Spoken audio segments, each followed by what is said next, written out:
So yun po mga idol, no? Isang mapagpalang araw po sa inyong lahat. Dito po yung team. Jules Adventure, Ano? Bro Maui, Brother Dong Adventure at si Max Tom Vlog.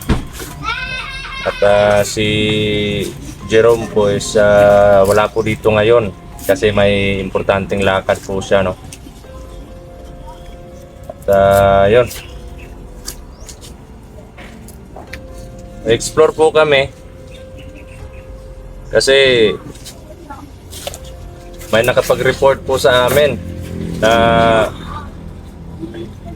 may ano daw, may tawag nito, may dalawang bata na nawawala, no?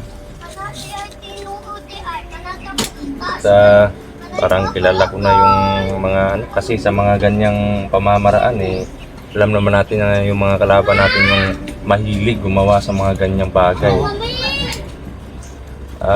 Hindi pa po kami totally naka-recover doon sa mga masasamang katawan namin. Gawa nga po nung time na naulanan kami. Pero okay lang po yun mga idol, no? Ang importante magagawa po natin ng magagawan po natin ng paraan yung mga nangyayari po ngayon, no? At yun, particular naman dun sa mga kapatid natin na mga hunters na nawawala ngayon sa nasa mga kamay ng mga kalaban, no? At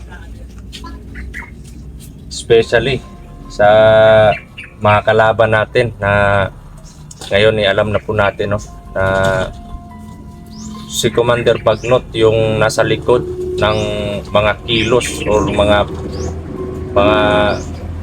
galaw ni Balaw. At yang si Balaw po talagang strong strong tandem kasi kilala ko yan si Balaw, sobrang lakas ng tao na yan. At ewan ko lang bakit may mga may liham na pinadala si Bagnot para sa kanya at parang under niya pa yun si Bagnot base dun sa mga niya, sa mga mensahe niya na para kay Bagnot sana, pero na po natin, no, na confiscate po natin yung liham na yun. At yun mga idol, siguro may mga may mga usapan din sila ni Bagnot, no? Kaya ganun na lang yung yung mga mensahe ni Bagnot sa kanya. At siguro sabi nga ng sabi nga dun sa liham na nangungumusta si Bagnot dun sa mga niya, sa mga tauhan. So it means yung mga high powered na kalaban natin, bro, na mga kalaban na may mga high power, galing kay Bagnot. Pero siguro kasi parang may nag-guide sa kanila, parang pag may matatamaan may magagamot. Tandem din yun ng mga tauhan ni Bagnot tsaka ni Balaw, kasi alam naman natin na kadalasan sa mga tauhan ni Balaw is mga orationist lang. May mga dalang baril pero ilan lang. Kaya siguro isang strategy din nila. At yun nga, hinahanapan po namin ng butas yung mga choreography tsaka mga plano nila, no, based dun sa mga nakikita namin o sa mga nasasagupan namin kalaban. At yung pinag-aanuhan lang namin, pinaghahandaan lang po namin, baka kami yung makitaan ng lusot, or baka may mga din sila, may mga strategy para doon sa mga kahinaan namin, kasi ako may kahinaan din yung sa akin. At pati sa amin lahat may mga kahinaan po kami na hindi lang po natin ibubunyag yun, kasi alam naman natin na confidential sa mga ganyang bagay. At yun, nagpapasalamat din po ako na andito na din si Julius para tulungan po tayo sa maka-abante tayo sa mission, no, na andito si Julius. Kulang pa rin kami ng isa ngayon, pero okay lang po yun kasi may importante din lakad yung sa kapatid natin na si Jerome, no? Kaya Yun mga idol, no? Sana po suportahan niyo po kami pagdarasal para sa mga kaligtasan namin. At sana po magtagumpay tayo sa mission, no? At ma-rescue natin yung dalawang bata na nawawala. Ano na daw yun bro Hindi na basta bata. Parang nasa 13 Sa or... amin, matured na? Hindi, parang 13 or 14. Kasi magkaibigan daw yun eh. Tapos, nagano sa magulang na mangunguha lang ng nyog. Oo, sa gilid ng bundok. Yung problema, hindi na naka-uwi. Tapos, yung nasa exploration pa tayo, mga ilang araw na yun, yung nasa bakbakan tayo, mga ilang araw nang nakalipas. Kaya, yun yung natin ngayon. Sana din, na magkadugtong, no? Madugtong yung mga daanan namin sa mga kapatid natin na nawawala, no? Pang-abot ang Oo. natin sa isang Kasi may naman tayo may tiwala naman tayo na idudugtong yung mga daan namin para makatulong din tayo sa kanila, no?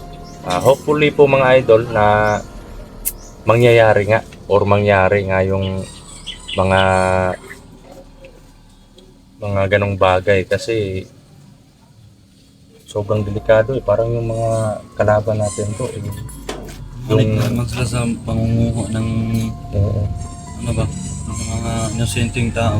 At isa pa, so yung kasi pag, di ba noon, pag ilagay natin or i-base natin dun sa mga yung tinatawag na ritual, di ba 8 or yun, yung mga black magic, 8 or 7 years old, yung kukunin. Pero based doon sa mga report na pumunta sa atin dito yung yung ama, yung dalawang ama po yung pumunta dito kaninang umaga mga idol, na yun nga nanghihingi ng tulong kasi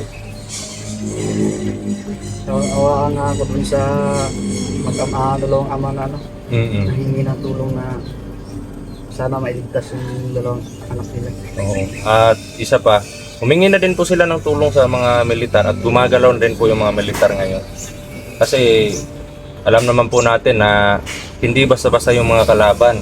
Hindi lang barrel or strategy yung andun sa kanila, yung mga gamit nila, kundi pati na rin yung mga ritual, yung anting-anting, tsaka mga orasyon. Yan po yung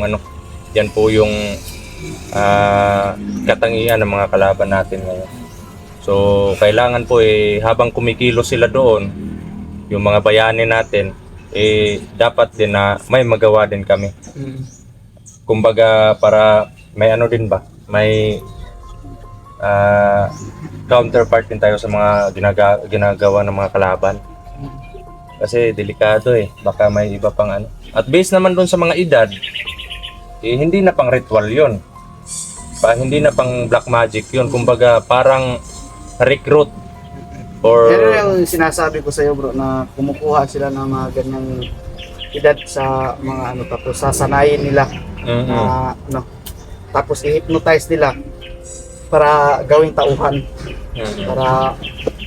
para lumaban sa atin. Sinasanay nila ng mga orasyon na pakikipaglaban sa atin. Kaya natin na hindi pa huli ang lahat. Pagsisikapan natin. Na makuha natin yung dalawang bata. Kasi sobrang awa po gusto nga sumama nung dalawang ama. Sabi ko wag nyong ilagay sa peligro yung buhay ninyo kasi importante na yung mga anak nyo pag nakuha na. Tayo medyo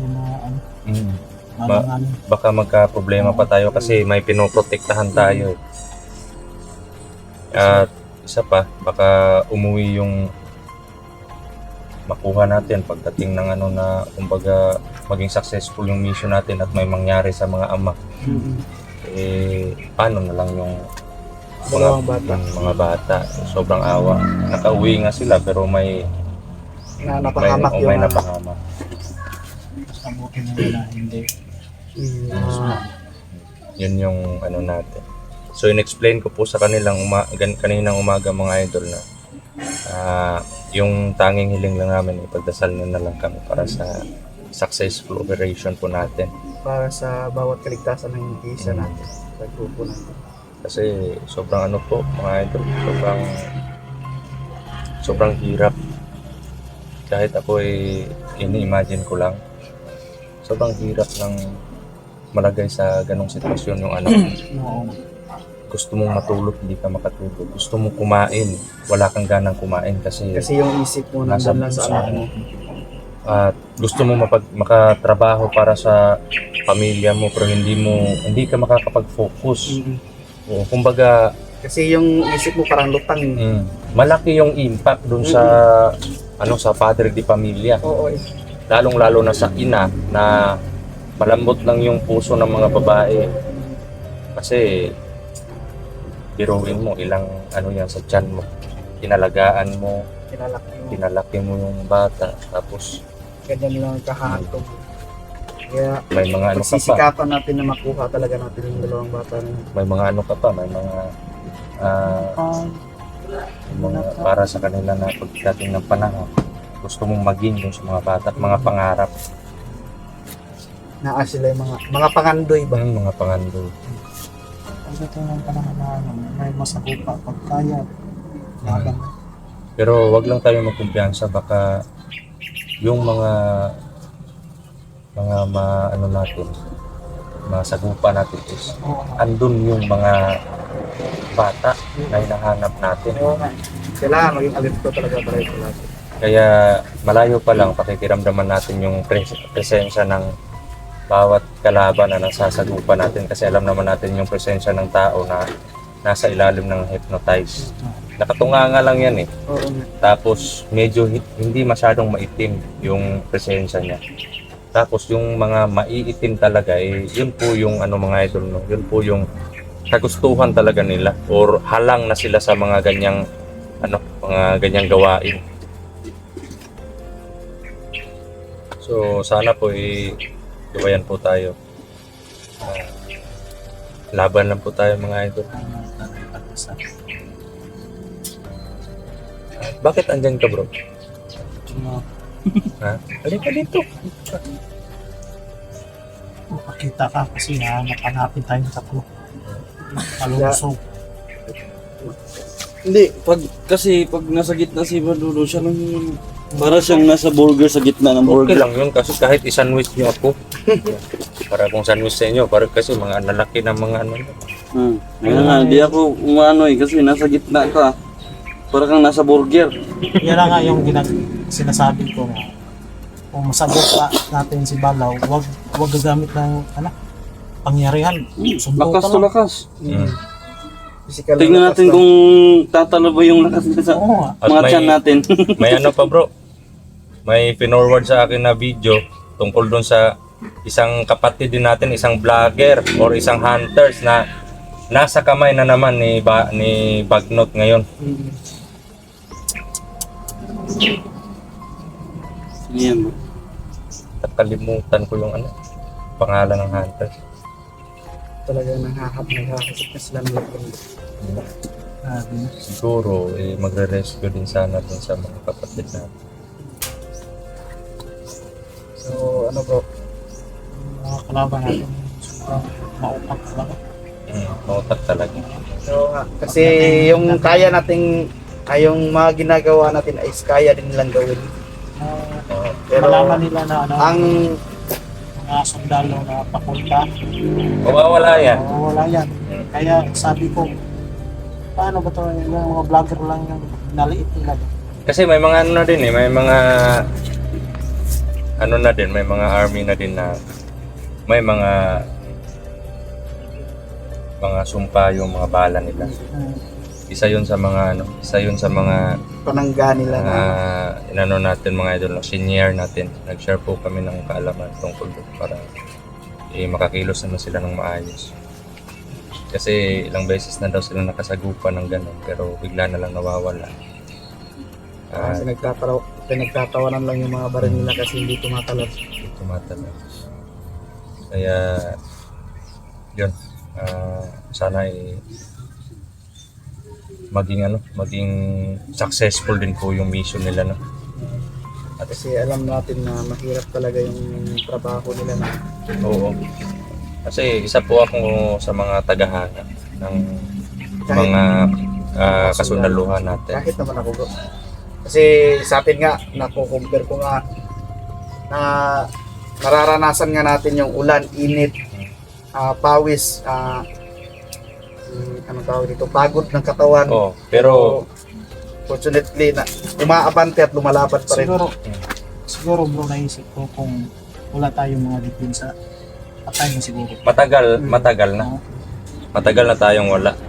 Kasi kung alam nyo mga idol, di bale, pag sa susunod hindi naman natin malaman or alam yung panahon, baka may makasagupan na naman tayo. Tinatamaan po kami. Mga idol, tinatamaan po kami ng mga dala nilang armas. Pero parang hindi Hindi tumatagos. hindi tumatagos sa katawan namin kasi doon sa mga protection. At yun, pumupula lang, may pula, Parang pasa lang. may pasa sa katawan namin. Pero may mga orasyon naman tayo para mawala agad yung pasa. Kaya at may may mensahe din akong natanggap galing sa isang kapatid natin na hunters kasi nakikipag-coordinate na po kami, no. May mga may mga coordination po tayong ginagawa doon sa mga kapatid natin na hunters na may mga tauhan po yan sila Bagnot na hindi po sanay sa mga orasyon. At yung gumagamit lang po ng orasyon, yung matinding orasyon is yung mga commander nila. Pero may mga commander rin katulad ni Balaw na talagang orasyon yung focus niya. Kasi kumbaga tutor yan sa sa orasyon. Oo. Kasi nakikita ko noon nung nagre-recruit sila ng mga tauhan, siya mismo yung nagtuturo kung paano gamitin yung orasyon. Paano mag-ritual. Paano mag-ritual. Kaya yung tauhan niya, halos lahat marunong gumamit ng orasyon. Pero hindi bali. Hanapan natin. Hanapan natin ang paraan. May mga butas na po kaming nagagawa para doon sa strategy nila pero hindi pa po perfecto. Ang sa amin lang ngayon na may magawa man lang kami doon sa mga kapatid natin na nawawala or hawak ng mga kalaban at yung mga biktima katulad nung dalawang bata. Lalo na talaga doon sa dalawang bata. So bro? Ready na kayo? Ako ready na ako, bro. So yun mga idol, no? Ready ka na, bro? Ready na. Hubad ka na. Ako. Na yung katawan ko. So yun mga idol, no? Dito na lang po yung update natin at susulong na po tayo. Sana po hindi na po maulit na maulanan tayo. May mga naman po kami, may mga gamit. Pero binalot na lang namin sa sa plastic para hindi po mabasa. Bale nang kami yung mabasa, yung mga gamit namin safety lang kasi makakabihis naman kami pagdating ng location na safety pag wala na rin ulan. So yun mga idol, no, maraming salamat po sa walang sawa na suporta ninyo at pagmamahal at kabilang na rin po yung pagdarasal para sa kaligtasan namin, no. At sa lahat po ng mga solid supporters namin dyan, maraming salamat po sa inyo, no. Salamat po talaga. At para sa ating channel naman, no, Brad Dudong Adventure, pakisuportahan po natin yung channel ng bawat isa sa amin, no. Jules Adventure, Max Tom Vlog at kay G Adventure 23 at Kami. may pagdating ng panahon na may makabili na din tayo ng cellphone ni Brother Maui, no. Abangan niyo po yung darating na channel ni Maui. Pinag-iisipan pa namin kung ano yung nakapag-isip ka na ano yung pangalan ng channel. Hindi pa ako nakapag-isip ko. Oo. Diyan na tayo Mag-comment siguro. nga kayo. Oo. Po kayo, mag-suggest po kayo. Mag-suggest yun. Kung ano yung mas bagay sa kanya, no. Yung talagang astig Kasi astigin to sugo pangit. Stigin sa ano, sa kama. At yun, sa mga bago pa lang po napadpad sa channel natin, sana po isuportahan nyo po yung bawat channel namin, no? At paki-ano na din po, paki-support, paki-like at paki-share po ng mga video at paki-subscribe na din po, no? Paki-hit din ng notification bell para lagi po tayong updated, no, sa mga bagong video namin i-upload. So yun, maraming salamat po sa suporta nyo. Salute po kami lahat.